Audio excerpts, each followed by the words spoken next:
Semester का एक topic लेकर आए हैं जिसमें हम पढ़ेंगे नदी के कार्य, यानी नदी कौन कौन से कार्य करती है, ये हम पढ़ेंगे। सबसे पहले तो ये जानना बड़ा जरूरी है कि नदी होती क्या है। जब जल गुरुत्वाकर्षण बल के प्रभाव के कारण ढाल के सहारे बहना शुरू कर देता है तो उसी को क्या कहा जाता है, नदी कहा जाता है। यानी जब जल गुरुत्वाकर्षण बल के अधीन होकर ढाल के अनुसार बहना शुरू कर देता है उसको क्या कहा जाता है, नदी कहा जाता है। जिस स्थान से नदी निकलती है, ये कोई झील हो सकती है या बहुत सारी जो नदियां हैं, छोटी नदियां हैं, उनका मिलन क्षेत्र भी हो सकता है। जिस स्थान से नदी निकलती है उस क्षेत्र को नदी का उद्गम स्रोत कहा जाता है। जहां से नदी निकलेगी या तो कोई झील हो सकती है या जहां बहुत सारी नदियां हैं वो आपस में मिलकर क्या कर सकती है, किसी बड़ी नदी का निर्माण कर सकती है। उसके बाद नदी मैदानी भागों के अंदर बहती हुई क्या करेगी, किसी सागर, महासागर या किसी खाड़ी के अंदर गिरती है। जहां नदी किसी सागर, महासागर या खाड़ी के अंदर गिरती है उस स्थान को क्या कहा जाता है, नदमुख या नदी का मुहाना कहा जाता है। यानी जहां से नदी निकलेगी उसको नदी का उद्गम स्रोत, और जहां गिरेगी उसको क्या कहा जाता है, नदी का मुहाना या नदी का नदमुख, ये हम उसको बोलेंगे। नदी दो प्रकार की हो सकती है अगर हम प्रमुख रूप से देखें तो। एक है अनुवर्ती नदी, वैसे अलग अलग प्रकार है लेकिन दो जो प्रमुख है वो यहाँ एक्सप्लेन में कर रहा हूं, अनुवर्ती नदी। और दूसरी हो सकती है प्रत्यानुवर्ती नदी।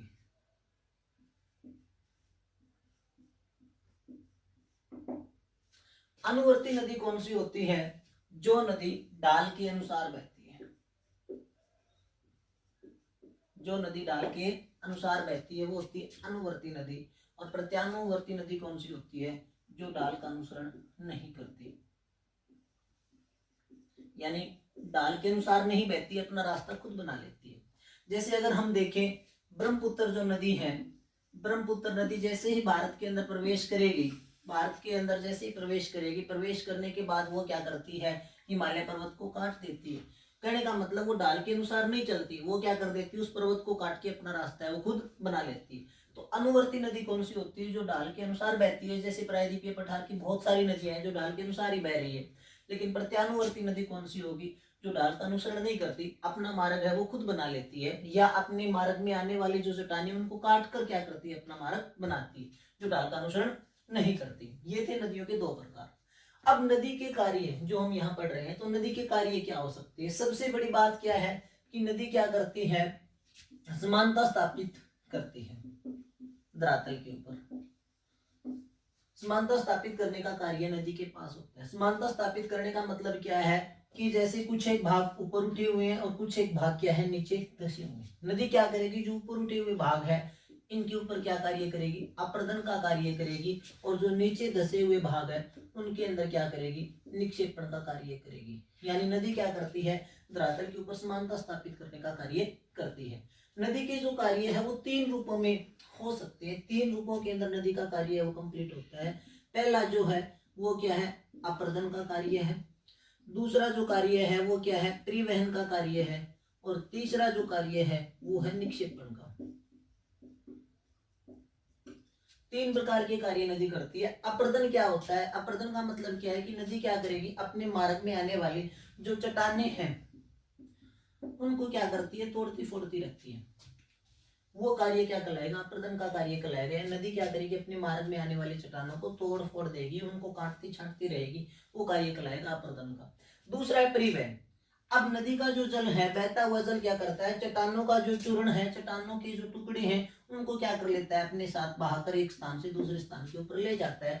इस कार्य को क्या कहा जाता है, परिवहन कहा जाता है। उसके बाद तीसरा कार्य है निक्षेपण का।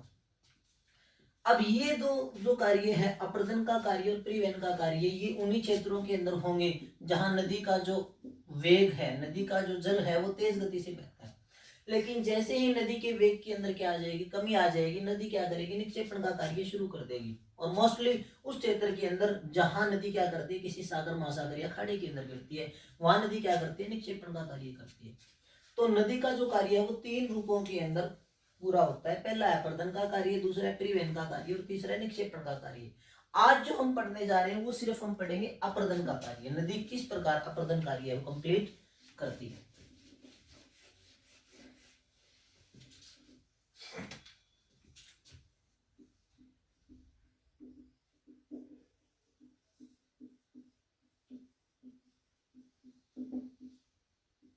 अब अपर्दन बता दिया मैंने कि अपर्दन होता क्या है, कि नदी क्या करेगी, अपने मार्ग में आने वाली चट्टानों को क्या कर देगी, अपने साथ ही मिला लेगी, उनको काट देगी, उनको छांट देगी। वो कार्य क्या कहलाता है, अपर्दन कार्य कहलाता है। अपर्दन का जो कार्य है वो भी 2 रूपों के अंदर पूरा होता है। एक होता है आपका यांत्रिक अपर्दन और दूसरा आपका हो सकता है रासायनिक अपर्दन। यांत्रिक अपर्दन और रासायनिक अपर्दन, दोनों के अंदर फर्क ये है कि यांत्रिक अपर्दन के अंदर क्या करेगी, नदी बल के द्वारा चट्टानों को तोड़ फोड़ कर देगी, वो होगा यांत्रिक अपर्दन। लेकिन रासायनिक अपर्दन के अंदर क्या करेगा, जो नदी के अंदर जो जल बह रहा है वो बहता हुआ जल क्या करेगा, जो चट्टानों के अंदर जो भी खनिज है उनको क्या कर लेगा, अपने अंदर घोल लेगा। ये होगा नदी का रासायनिक अपर्दन।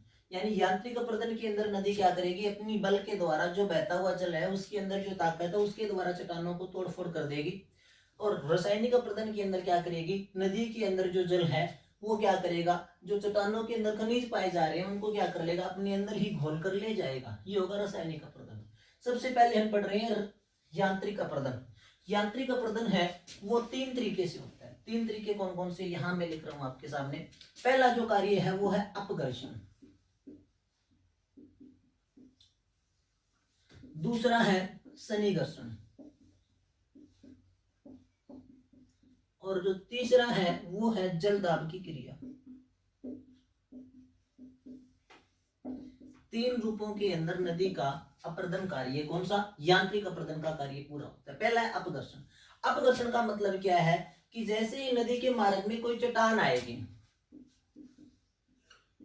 नदी के मार्ग में कोई चट्टान आएगी और नदी का जो जल बह रहा है उस जल के अंदर भी क्या बहुत सारे चट्टानी टुकड़े होते हैं।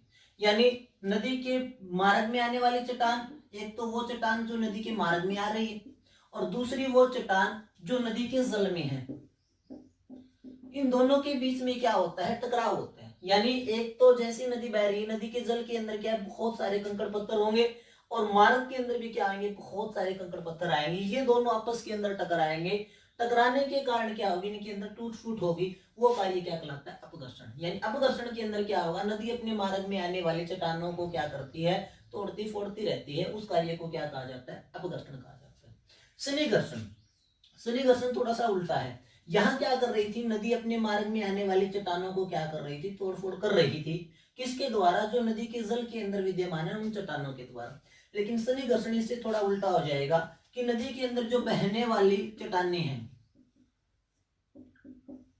नदी के मार्ग में बहने वाली जो चट्टानें हैं वो खुद ही क्या करती है, अपने आप एक दूसरे से टकराकर टूटती फूटती रहती है। उस कार्य को क्या कहा जाता है, सन्निकर्षण। यानी पहले के अंदर क्या हो रहा था कि नदी के मार्ग में आने वाली चट्टानों को क्या कर रही थी, नदी के जल के अंदर विद्यमान चट्टानें क्या कर रही थी, तोड़ रही थी। लेकिन दूसरे के अंदर क्या होगा, नदी के अंदर बहने वाली जो चट्टानें हैं वो खुद एक दूसरे से टकरा कर क्या होती रहती है, टूटती फूटती रहती है। इस कार्य को क्या कहा जाता है, सन्निकर्षण कहा जाता है। तीसरा जो है जलदाब की क्रिया। अब जलदाब की क्रिया क्या होगी, इसके अंदर जो नदी का बहता हुआ जो जल है उसके अंदर क्या होती है, ताकत होती है, बल होती है।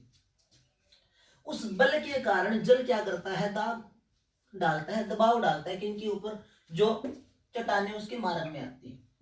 जैसे ही दाब डालेगा जल किसके ऊपर, चट्टानों के ऊपर, चट्टान क्या होती जाएगी, ढीली होती जाएगी। और जैसे ढीली होती जाएगी वैसे वैसे क्या करेगा, उन चट्टानों को जल अपनी दाब की क्रिया के द्वारा तोड़ देगा और वो चट्टानें नदी के साथ बहना शुरू कर देगी।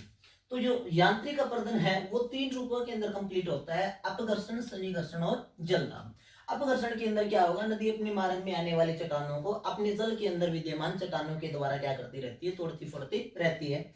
सन्निकर्षण के अंदर क्या है कि नदी के जल के अंदर बहने वाले जो कंकड़ पत्थर है वो खुद एक दूसरे से टकराकर टूटते फूटते रहते हैं। और जलदाब की क्रिया के अंदर क्या होगा कि नदी के अंदर बहने वाला जो जल है वो जैसे चट्टानों से टकराएगा उसके ऊपर प्रेशर डालेगा, उनको ढीला कर देगा और उनको क्या कर देगा, तोड़फोड़ उनकी कर देगा। दूसरा जो है आपका वो है रासायनिक अपरदन। रासायनिक अपरदन जैसे मैंने पहले बताया था कि इसके अंदर जल क्या कर लेता है, चट्टानों को घोल लेता है। मतलब क्या है, चट्टानों के अंदर जो भी खनिज होंगे उनको जल क्या कर देगा, अपने अंदर घोल कर ले जाएगा। ये क्रिया क्या कहलाती है, रासायनिक अपरदन। यानी इसके अंदर घोलीकरण की क्रिया होगी।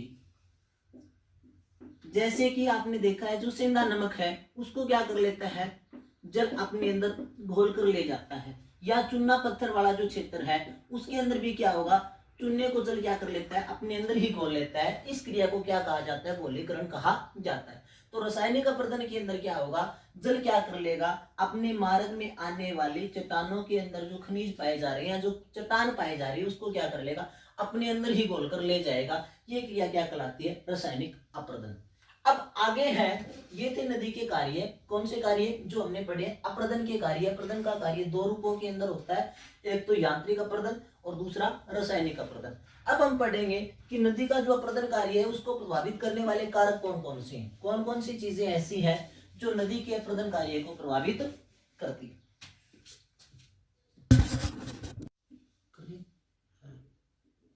आगे है नदी की अपरदन क्षमता को प्रभावित करने वाले कारक कौन कौन से हो सकते हैं।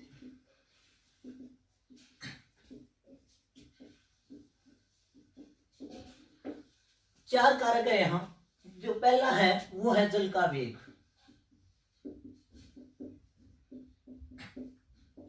दूसरा है जल की मात्रा। तीसरा जो आपका होगा वो है चट्टानों की प्रकृति। और जो चौथा आपका होगा वो होगा नदभार। नदभार की मात्रा और नदभार की क्या हो सकती है, प्रकृति। ये चार फैक्टर हैं जो क्या करते हैं, नदी की जो अपरदन क्षमता उसको प्रभावित करते हैं। पहला है जल का वेग। अब यहां क्या होगा, नदी का जो जल है उसका वेग अगर ज्यादा है तो अपरदन कार्य क्या होगा, ज्यादा होगा। कहने का मतलब अगर नदी का जल तेज गति से बह रहा है तो अपरदन भी क्या करेगा, ज्यादा करेगा। यहां हम ये बात ले सकते हैं कि जैसे ही नदी किसी पर्वतीय क्षेत्र से निकलती है, जहां ढाल खड़ा होगा वहां नदी का जो जल है वो तेज गति से बहेगा, और तेज गति से बहेगा तो अपरदन का कार्य इसी क्षेत्र के अंदर क्या होगा, सर्वाधिक होगा। जहां जल का वेग कम हो जाएगा, जैसे जैसे मैदानी भागों के अंदर नदी प्रवेश करती है उसके जल का वेग क्या हो जाता है, कम हो जाता है, जिसके कारण उसकी अपरदन क्षमता क्या हो जाती है, कम हो जाती है। जैसे नदी क्या करती है, किसी सागर महासागर या खाड़ी के अंदर गिरती है, वहां नदी का जो जल है वो बहुत धीमी गति से बहता है, वहां नदी अपरदन का कार्य नहीं करती है, वहां जाके नदी क्या करना शुरू कर देती है, निक्षेपण का कार्य। तो जल का वेग अधिक होने से क्या होगा, अपरदन का कार्य अधिक होगा, और जहां जल का वेग मंद होगा वहां अपरदन का कार्य क्या हो जाता है, कम हो जाता है, मंद पड़ जाता है। दूसरी है जल की मात्रा। जब नदी के अंदर जल की मात्रा अधिक होगी, जल की मात्रा अधिक होगी तो एक तो जलीय दाब की क्रिया ज्यादा होगी, जलीय दाब की क्रिया ज्यादा होगी, उसके कारण क्या होगा, अपरदन ज्यादा होगा। और जब जल की मात्रा कम होगी तो क्या होगी, अपरदन का जो कार्य है वो सीमित हो जाएगा। यानी जल की मात्रा ज्यादा है तो अपरदन का कार्य ज्यादा होगा। क्यों, क्योंकि जलीय दाब की क्रिया क्या हो जाएगी, तीव्र हो जाएगी। और जैसे जल की मात्रा कम हो जाएगी, जलीय दाब की क्रिया कम हो जाएगी, जिससे अपरदन क्या होगा, कम होगा। तीसरा है चट्टानों की प्रकृति। यहाँ क्या है कि अगर कठोर चट्टानें हैं नदी के मार्ग में तो उनका अपरदन जल्दी से नहीं हो पाएगा। जैसे ग्रेनाइट आ गई, मान लो ग्रेनाइट जो चट्टान है वो एक कठोर चट्टान है, इसका अपरदन जो नदी का जल है वो जल्दी से नहीं कर पाएगा। क्यों, क्योंकि ये क्या है, कठोर चट्टान है। लेकिन जैसे ही चट्टान क्या आ जाएगी, कोई मुलायम चट्टान नदी के मार्ग में आ जाती है, उनका नदी क्या कर लेती है, आसानी से अपरदन कर लेती है। जैसे बलुआ पत्थर, बलुआ पत्थर को क्या कर लेगी नदी, आसानी से अपने अंदर घोल लेगी, अपने अंदर अपरदित कर लेगी। तो जब चट्टान कठोर होगी तो अपरदन का कार्य क्या होगा, कम होगा, और मुलायम जो चट्टानें होंगी वहां अपरदन का कार्य क्या होगा, जल्दी होगा और ज्यादा होगा। तीसरा नद भार की मात्रा और प्रकृति।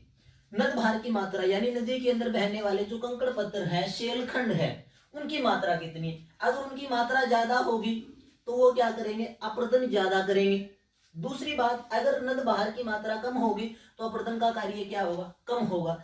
इसके अलावा क्या होगा कि नदी के अंदर अगर बहने वाले जो शिलाखंड है, शेलखंड है, वो अगर बड़े आकार के हैं, बड़े आकार के शेलखंड क्या करेंगे, अपरदन का कार्य ज्यादा करेंगे, लेकिन छोटे शेलखंड क्या करेंगे, अपरदन का कार्य कम करेंगे।